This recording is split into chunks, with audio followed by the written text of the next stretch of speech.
بابەتی کەمکردنەوەی بەرهەمهێنانی نەوت لە ئۆپێک هەڵوەسەکردنی زیاتری پێویستە لەبارەی تێکەڵبوونی پرسی نەوت بە جەنجی رووسیا و ئۆکرانیا ناکۆچی نێوان ڕۆژاوە مۆسکۆ کە بەهۆی بڕیارەکەی ئۆپێک پلاس ئێستا سعودیا بە گرانکردنی نرخی نەوت تۆمەتبار دەکرێت و بە صاحبی بڕیاریش هەژمار دەکرێت بە تایبەتی جو بایدن لەم چەند کۆنفرانسەی ڕابردوودا ئاماژە بۆ دەکات کە هەریەک لە سعودیا و رووسیا بەرپرسن لە بەرزبوونەوەی نرخی نەوت بە تایبەتی لە دوای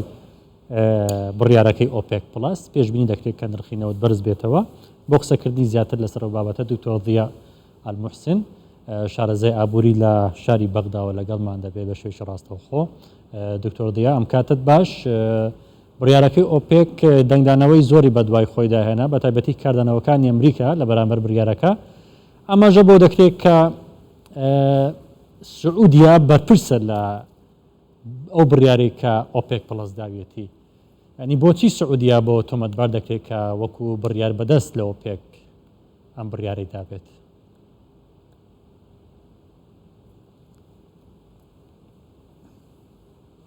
بسم الله الرحمن الرحیم. بەنای خدای گەورە میهرەبان زۆر سپاس بۆ کەناڵە بەڕێزەکەتان بۆ میوانداریە بەڕێزە لە ڕاستیدا هەموو دەزانن کە بازاڕی نەوت گزارشتە لە هەڵبەزین و دابەزین خستنە ڕوو داخواست واتە نرخی نەوت لە نێوان نرخی نەوت و خستنە ڕوودا باڵانسێک هەیە بەڵام درزێک لە نێوان خواست و خستنە ڕوودا هەیە ئەمە شوا دەکات کە نرخی نەوت هەڵبەزین و دابەزین بکات لە ماوەیەکەوە بۆ ماوەیەکی تکە گۆڕانکاری بەسەردا بێت. وڵاتانی هەناردەکاری نەوت بە عەرەبستانی سعودیەشەوە وا دەزین کە ئەگەر ئێمە سیر بکەین سعودیە کە دەوڵەتێکە لە بەشێکی زۆری خواستی جیهان بۆ نەوت دابین دەکات بەڵام سعودیە وەکو ئەمریکانیە کە نرخی نەوت بە $70 مەزەندە بکرێت بۆ ئەوەی سەرنجی کۆمپانیاکان ڕابکێشێت چونکە تێچووی هەر بەرمیلێک نەوت بە $50 دەوەستێت $20 حەقی تێچووی کۆمپانیاکانە. ئیتر ئەمریکاش وڵاتێکە کە بۆ داهاتی وڵاتەکەی پشت بە داهاتی نەوت نابەستێت بەڵام وڵاتێکی وەک عێراق وەک عەرەبیە سعودیە وەک وڵاتانی دیکەی هەناردەکار کە پشت بە بۆ داهاتەکان پشت بە هەناردەی نەوت دەبەستن ئەوە پێویستە گۆڕەپانێک بۆ ئەو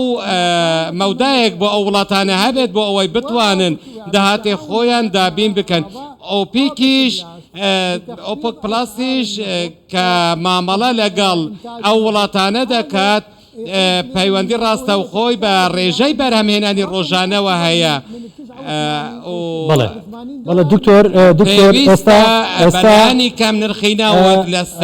دکتۆر ئێستا گەورەترین ئابووری جیهان لە ئۆپێک پلس تووڕەیە ئەمریکا خۆ دەزانی ئەژمونێکی فراوانی هەیە لە بازاڕی نەوت ینی داهاتووی ئەو بڕیاری ئۆپێک ڕێکخراوەکە بەرەو کوێ دەبات ینی ئەگەر ئەمریکا لەگە ئەو بڕیارە نەبێت بازاڕی نەوت چی بەسەر دێت؟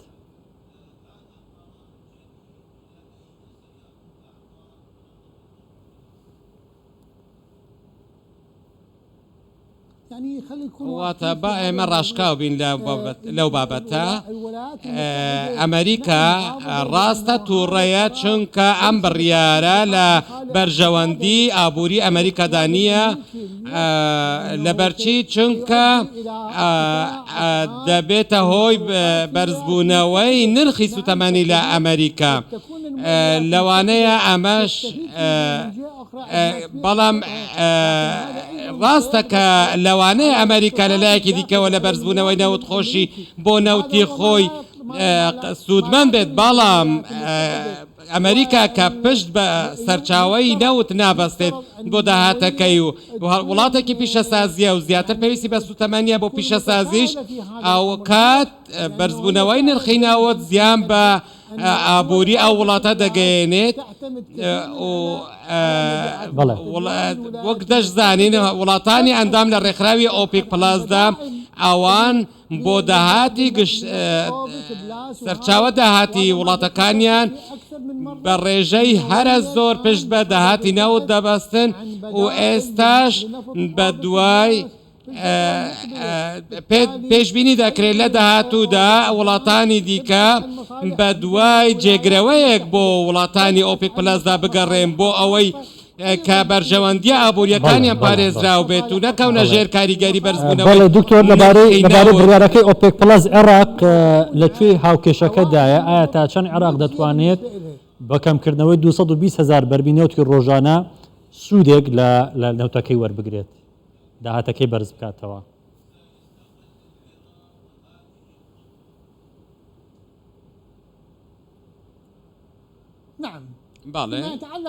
ئەوەی پەیوەندی بە عێراقەوە هەیە وەک دەزانن ڕێژەی کەمکردنەوە 220,000 بەرمیلی ڕۆژانەیە، بەڵام ئەم 220,000 بەرمیلای لە وەکو لەو ئاسەدانیە کە کاریگەری لەسەر دۆخی عێراق بکات، چونکە ئەو بەرزبوونەوەی کە لە ماوەی ڕابردوودا لە نرخی نەوت هاتوۆتە ئاراوە وای کردووە کە کاریگەری ئەو 220,000 بەرمیلە کەمکردنەوەی بەرهەمی ڕۆژانە ئەوەندە کاریگەری لەسەر ئابووری عێراق نەبێت. وەک دەشزانی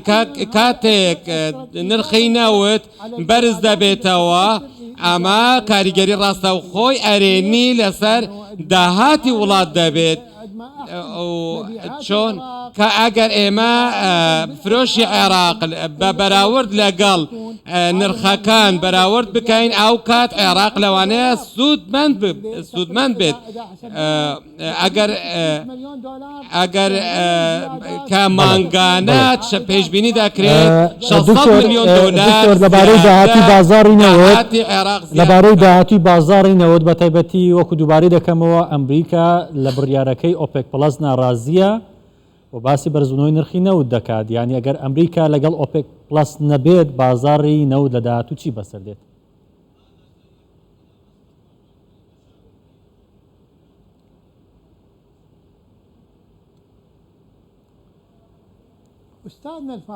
بەڕێزم